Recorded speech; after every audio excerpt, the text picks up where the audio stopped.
Hi everybody, I'm Tom from the Reluctant Outdoorsman Plus channel.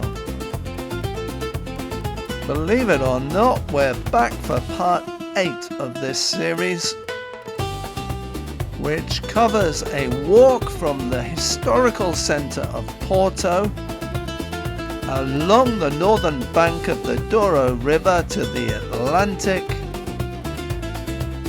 and then up the coast to Matosinhos,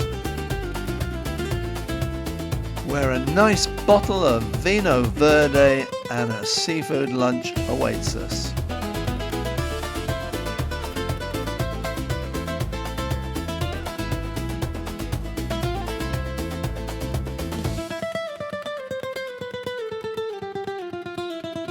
Why don't you hang out with us as we walk along the coast?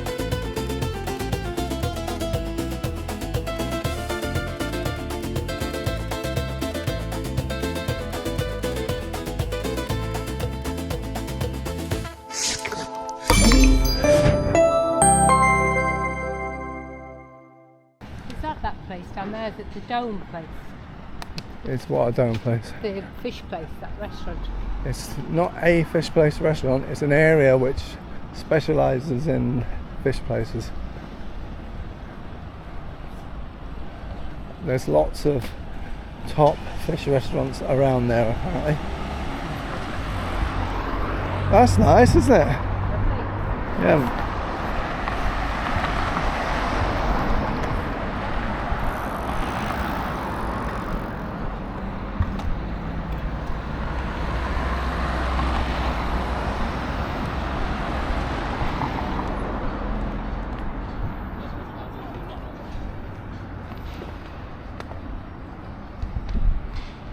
But it's a pretty pleasant place to walk anyway, isn't it? I can smell barbecue. Real Indiana. Surprisingly enough, we've been seeing quite a few Indian restaurants,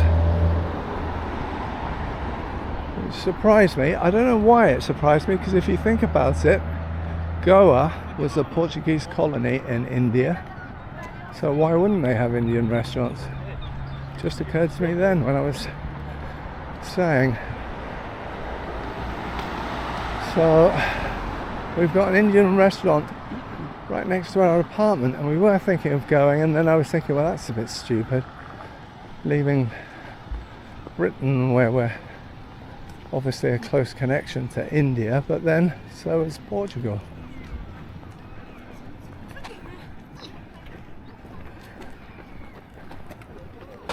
Do you ever fancy going to India, darling?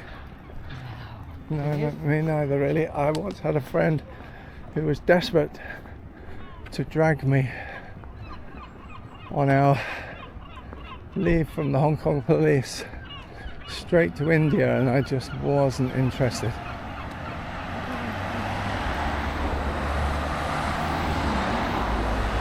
But, I mean, it would have been amazing, I suppose.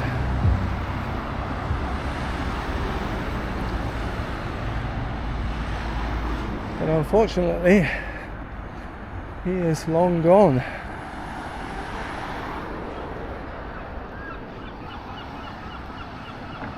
He's been dead 26 years.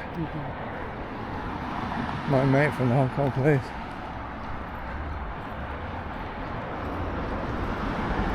It's just weird, isn't it, life? Yep. You just never know. You've been nearly taken out a couple of times, mind it, on holiday. Once by a bike. Yeah. I think that guy on the bike was panicking a bit. He was about 50 yards up the road. Yeah, but you hadn't seen him. Yeah, but I was going to be on the pavement about... Well, I seen him, that's why I said bike. Yeah. I was going to easily be on the pavement 5 seconds before he got to me.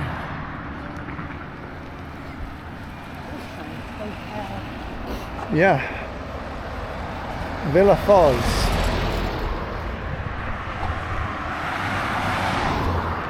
In the shade a bit, and that's much cooler. Yeah, the Villa Foz looks quite swanky.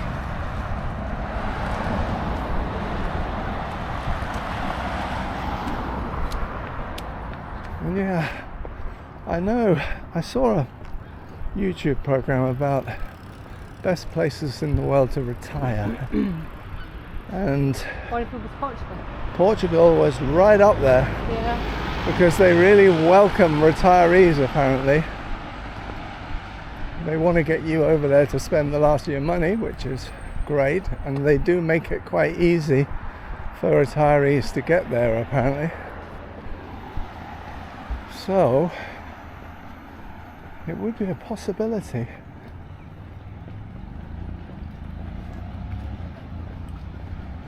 I don't think I'd want to cut ties with Jersey.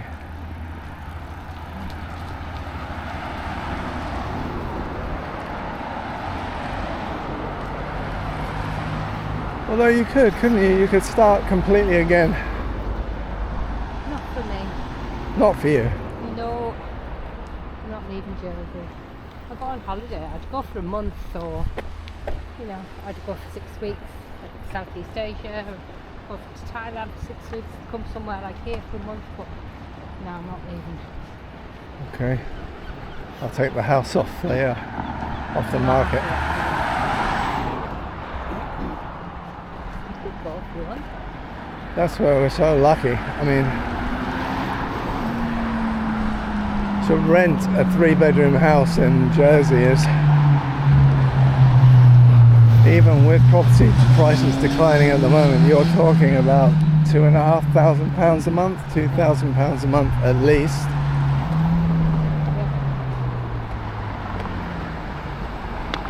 Yeah, I'd say you're talking £2,500 a month, which is a lot of money if you're digging that out your savings every month just to pay for accommodation. What if you haven't got any savings and you just paid Well, your then- pension and you... Well, you're not going to do it. Simple as that. You couldn't That's why afford it. people leave. Yeah, if you don't, Because your pension is not going to cover that unless you've got a private one. unless you've got a really good pension, yeah. Yeah. What's that? That's 816. No, it's not. 612. It's like 600 quid a week rental.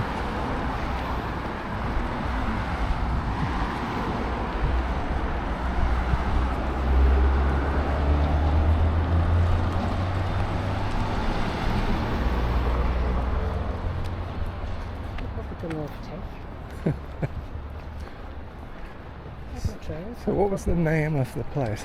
We should be seeing a park come up on our right at some stage.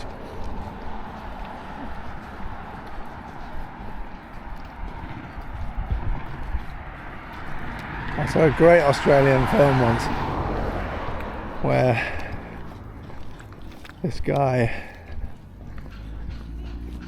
well, it was filmed up near Darwin, and there's a road that goes from Darwin straight south for hundreds and hundreds of miles, and you just don't see anybody on it. And in this film, I still remember it now, I saw it in Hong Kong, so it must have been before 1995, probably 1990. That's 36 years ago, and it was an Australian film, and it was hilarious. And this guy's driving his car down that road, and suddenly he sees a car coming up the other way, and it's got no driver in it at all, and it's just driving along How is that up the possible? road in the sort of ruts of the earth road. And he just drove past, and he thought, what the hell is going on there?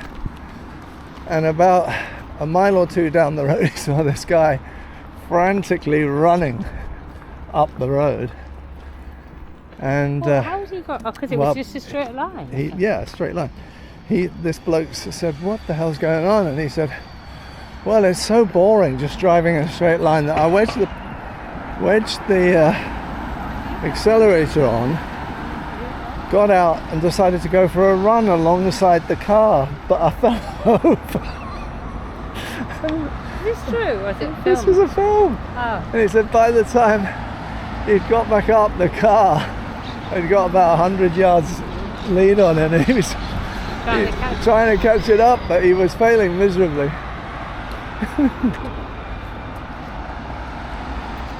But at that time, we didn't get many Australian films in Hong Kong, but they were all brilliant.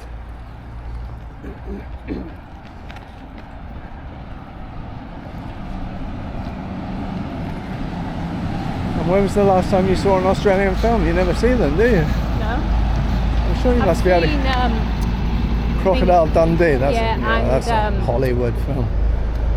Muriel's Wedding. That's an Australian one. Muriel's Wedding was Yeah. Australian. Yeah, it's funny. Yeah, but proper Australian films, they were funny, I remember. I suppose Netflix, you could probably get some. Right, still haven't seen the park though. No.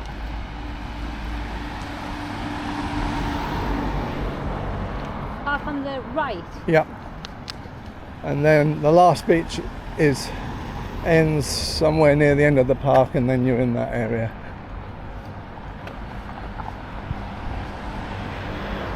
Look, another empty mansion. The roof's gone. Why do the roofs cave in as well? And once that starts going, then you're in dire straits.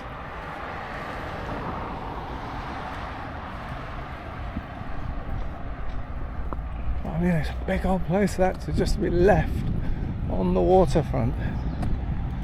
Gotta be worth a fortune, isn't it?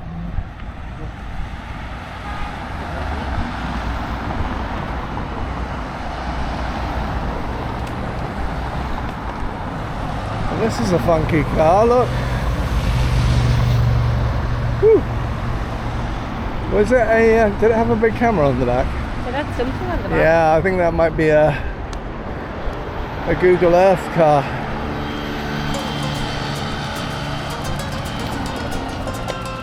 They go around mapping streets and things, don't they?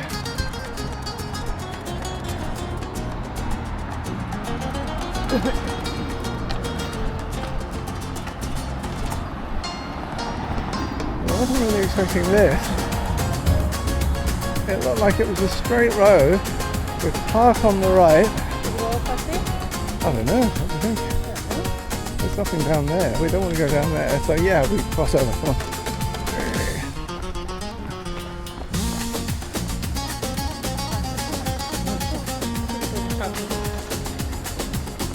Whew. So I think the beaches have finished. So maybe that's the park. Doesn't look like it, does it? Maybe this is it. Where are the nice seafood restaurants?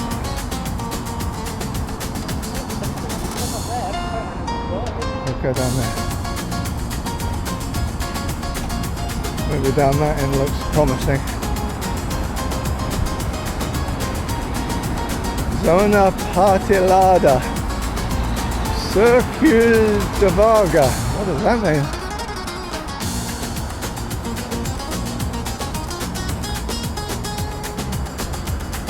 Should we go for it? Or is it coming this way? Coming this way. Okay, right. Let's go for it.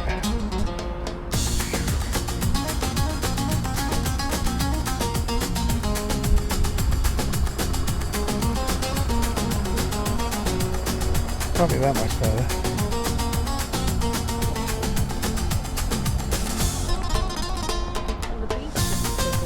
Oh, there is a beach there. Yeah. Oh, it's at the end of that then. Yeah, on the right hand side. There was one last large beach.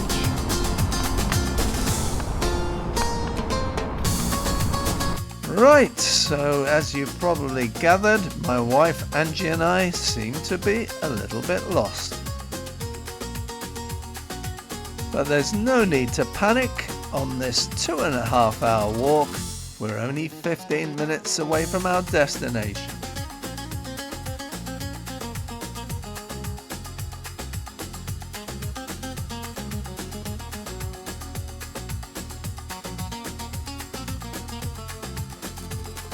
From Sea Life Porto, all we've got to do is head along Praia de Matosinhos. And just like that, we'll have successfully completed our walk.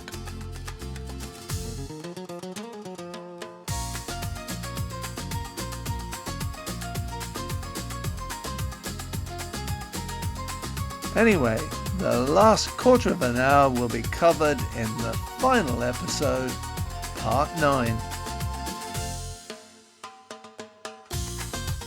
And by now, I suspect that some of you will know the drill.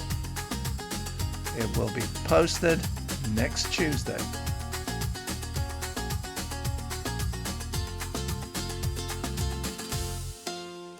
Thank you so much for watching, and hopefully I'll see you back for the final part next week. Bye for now.